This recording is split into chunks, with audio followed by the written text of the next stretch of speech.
Jesús muere, los discípulos se dispersan. ¿Qué es lo que sucede con la historia y por qué necesitamos hoy en día conocerla? No sé si sabías que, por ejemplo, los protestantes venimos de los católicos y que antes no había una división entre Occidente y Oriente, entre ortodoxos, católicos, protestantes, sino que todos formábamos una sola iglesia. Es importante saber de dónde venimos para poder reconocer cuáles fueron los errores y cuáles fueron los logros que debemos honrar a las personas que nos precedieron. Bienvenidos a Teología con Dam. Soy Damaris Bonales, licenciada en Teología, y este es el lugar donde en cada episodio nos sumergiremos en el conocimiento para acercarnos más a Dios. Se ha cerrado el canon. Juan está escribiendo Apocalipsis. Nos situamos en el año 70. ¿Qué es lo que sucede? Los judíos están intentando de nuevo conquistar Jerusalén, la tierra que Dios les había prometido desde el Antiguo Testamento. Pero lo que sucede ahora es que los cristianos se están expandiendo muy rápidamente a través de los discípulos en varias ciudades de todo el Mediterráneo. A Roma esto no le gusta y lo que hace es que el emperador Tito envía a incendiar el templo. Lo que quería en realidad era destruir el templo, pero por un accidente lo incendió. Y lo único que hoy queda del templo de Jerusalén es el llamado Muro de las Lamentaciones, donde vas a ver, si vas a Israel, los judíos van ahí cada día y ponen en papelitos entre las piedras aquellas oraciones que le piden a Jehová, para que Él vuelva y venga por primera vez a través del Mesías. Eso es el Muro de las Lamentaciones y es lo único que queda del templo de Jerusalén. Lo que sucede es que, claro, como Tito ha destruido el templo de Jerusalén, los judíos tienen pasadizos secretos para poder huir de la ciudad, porque no sé si sabías, pero a través de todo el Antiguo Testamento han tenido que huir varias veces de ciudades y por lo tanto ya están acostumbrados y ya saben que van a ser un pueblo perseguido hasta el día de hoy. No nos tenemos que ir muy lejos para saber que el pueblo judío sigue siendo perseguido hoy en día. Política aparte. Aquellos judíos que no han conseguido huir forman parte del equipo de esclavos de Tito en su propia ciudad, en su propia religión y tienen que ser esclavos. Paralelamente están los cristianos que van a ser llamados la secta judía, por lo tanto tampoco van a ser muy buen vistos y esto va a suceder durante los 3 primeros siglos. La iglesia se forma como una iglesia primitiva. La religión es ilegal, el cristianismo es ilegal. Imagínate todas aquellas personas que predicaban el evangelio. Eran perseguidas, eran mártires por Cristo, pero no les importaba, porque si Cristo murió predicando el Evangelio, ¿cómo no ellos iban a morir predicando el Evangelio? ¿Tú y yo hoy estaríamos dispuestos a hacer eso? Yo, personalmente, sinceramente, creo que no. Creo que preferiría negar mi fe antes que morir. Por eso nos fascina y es tan fascinante la historia y la fe que tenían los primeros mártires. Esconderse o huir. Esa era la decisión que tenían que tomar cada día. La iglesia va creciendo y se van formando grupos llamados casas culto, donde hay alguien, el obispo, que va a ser llamado el padre de la iglesia, que va enseñando la Biblia, va enseñando las escrituras a las personas y la gente se va convirtiendo al evangelio. Por lo tanto, las iglesias van creciendo y esas casas culto cada vez se van formando más congregaciones grandes, pero siempre escondidos porque recuerda que están siendo perseguidos. Son como fraternidades de hermanos donde todos son hermanos y hay un padre que enseña la Biblia a todos. La estructura crece y, como es natural, el obispo necesita ayuda. Por lo tanto, se forman diáconos y presbíteros que van a estar ayudando al obispo en la iglesia, pero el obispo es llamado el vicario de Cristo. Él es el que tiene las llaves para abrir o cerrar las puertas de la gracia. Él es el único que puede partir el pan en la Santa Cena y por lo tanto tener una autoridad superior. Tiene una autoridad llamada del Espíritu Santo, como los llaman los primeros cristianos. Eso hoy en día, ¿cómo sería? ¿El pastor o el cura tiene una autoridad superior del Espíritu Santo a diferencia de las demás personas? En el siglo II, alguien muy conocido, Cipriano de Cartago, dice la siguiente frase: no hay salvación fuera de la iglesia y ninguna persona podría tener a Dios como padre si no tiene a la iglesia como a su madre. Una frase elocuente y radical de si no formas parte de la iglesia no eres cristiano, tienes que formar parte de las casas culto y estar bajo la soberanía de un obispo para formar parte de una iglesia y ser cristiano. Así la iglesia va creciendo y los obispos de cada ciudad se van juntando y crean 3 instituciones. La primera es el canon. ¿Qué libros forman parte de la Biblia y qué libros no forman parte de la Biblia? La segunda es la sucesión apostólica.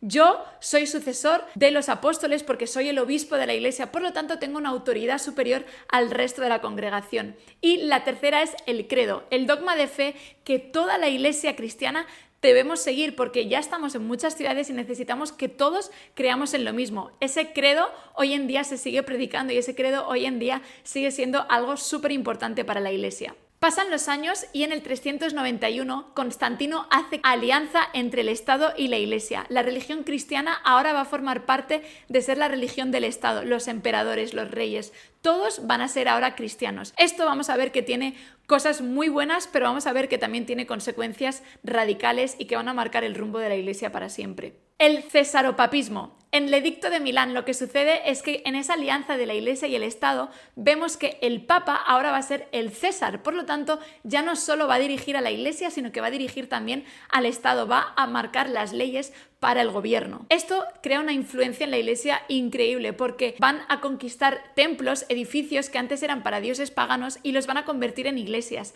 Las vestimentas de los obispos van a tener símbolos paganos sin darse cuenta. Va a haber incienso en las iglesias a raíz de que es lo que había en los templos paganos y se los va a quedar la Iglesia católica. Y así un sinfín de cosas que hacen que la Iglesia se mezcle con el mundo y vamos a ver que sobre todo va a haber una adoración a las imágenes. De lo pagano a lo santo. Hay un cambio de roles. ¿Por qué? Porque las personas estamos acostumbradas a idolatrizar a personas, idolatrizar a imágenes, a lo que sea. Y esto es lo que va a suceder también. Esas imágenes que van poniendo en los edificios lo hacen de una forma bondadosa, no lo hacen sin ningún ánimo de ofender a nadie ni de ofender a la Sagrada Escritura. Pero lo que va a suceder es que estas imágenes cada vez van a tener más importancia porque el ser humano hoy en día también, aunque seamos protestantes y tal vez no tengamos imágenes en la iglesia, si viene X predicador, se mueve toda la iglesia para llegar a ese sitio. Así también va a suceder con las imágenes. En el Concilio de Nicea II, que fue en el 787 después de Cristo,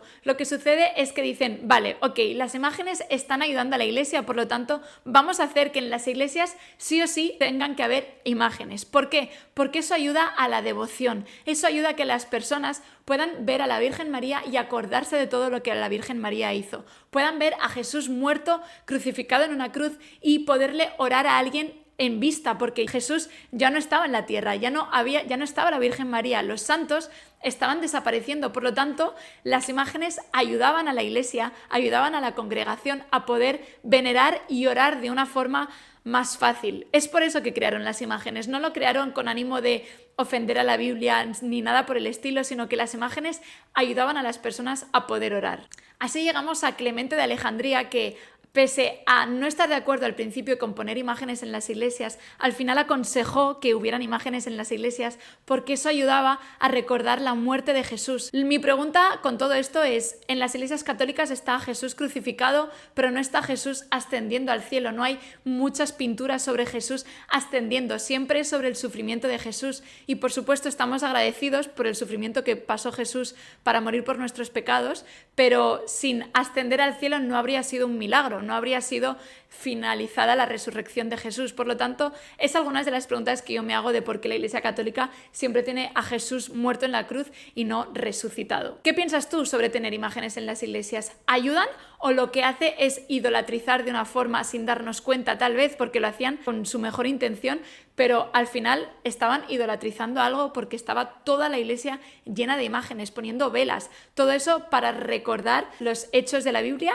o para adorar a esa imagen? Pero ¿realmente necesitamos tener imágenes en la iglesia? La iglesia protestante no tiene imágenes en sus iglesias porque en la Biblia es donde recordamos esas cosas, los hechos del Arca de Noé, la Virgen María, la muerte de Jesús, resurrección, y no necesitamos llenar nuestras iglesias de imágenes. Pero ojo, protestante, tampoco somos tan perfectos porque aunque no tenemos imágenes en las iglesias, lo que sí hacemos es amar a nuestro pastor sobre todas las cosas y lo que el pastor diga es la verdad absoluta y es la autoridad máxima. Si viene un pastor de X ciudad que tiene millones de seguidores, voy a moverme hasta y recorrerme kilómetros y kilómetros para llegar a la predicación que ese pastor dice. Por lo tanto, no tenemos imágenes y no veneramos a imágenes de lo que representa la Biblia, pero tenemos imágenes de otra forma y tenemos a personas que tal vez idealizamos y también adoramos sin darnos cuenta. Esto lo que produjo fue una división entre dos tipos de iglesia. Una iglesia en el Estado, una iglesia superficial, una iglesia que era la moda. Si todo el mundo en el Imperio Romano era cristiano, pues yo también voy a ser cristiano, cosa que también pasa en nuestros países.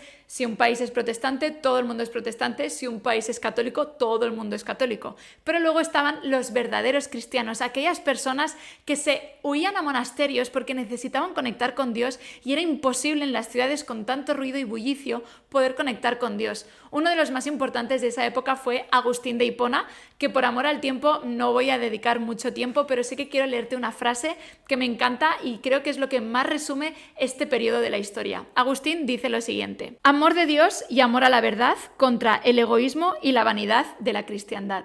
Al final te quiero contar 3 formas de sectas que surgieron en esta época, porque no todo fue tan bonito y es necesario también conocer sectas para conocer las herejías que se dijeron, es decir, aquellas medias verdades de la Biblia que hicieron que formaran nuevos movimientos de cristianos. La primera es el gnosticismo. El gnosticismo fue un grupo de personas que mezclaron las ideas de Platón con las ideas de la Biblia y así se creó una fe mística, un Dios misterioso, un Jesús que hacía cosas que en la Biblia nunca se dijeron, pero en el gnosticismo se defendió para poder unir Platón, la filosofía, con la religión. El segundo fue el marcionismo, donde Marción creó su propio canon de la Biblia y en este canon Marción quitó todos los libros del Antiguo Testamento, casi todos los libros del Nuevo Testamento y se quedó con un par de libros que eran los que él decía que eran los inspirados por Dios. A raíz de Marción y de este movimiento hereje se creó el canon que tú y yo hoy conocemos para poderse defender del canon que Marción había creado.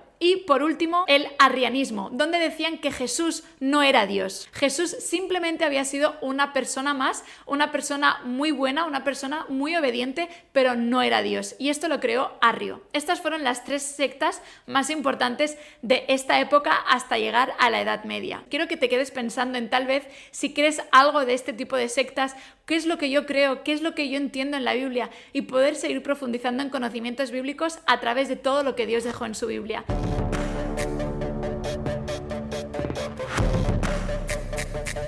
Los musulmanes aparecen en esta época. La iglesia de repente cree unas guerras, de repente mate a personas por amor a Cristo. Las cruzadas se convierten en una herramienta para cristianizar al mundo. Pero ¿qué tipo de herramienta es esta si la herramienta es matar a personas por amor a Cristo? Este cisma marcó la división entre la iglesia católica romana y la iglesia oriental ortodoxa. ¿Puedes creer que una división tan importante que se podrían haber solucionado con una conversación, pero al final cada uno decidió tirar para su bando y me daba igual lo que el otro decidiera? Ahora creo mi propia iglesia y yo creo mi otra propia iglesia en vez de hacer una alianza porque los dos creían en Dios y en la autoridad de la Biblia.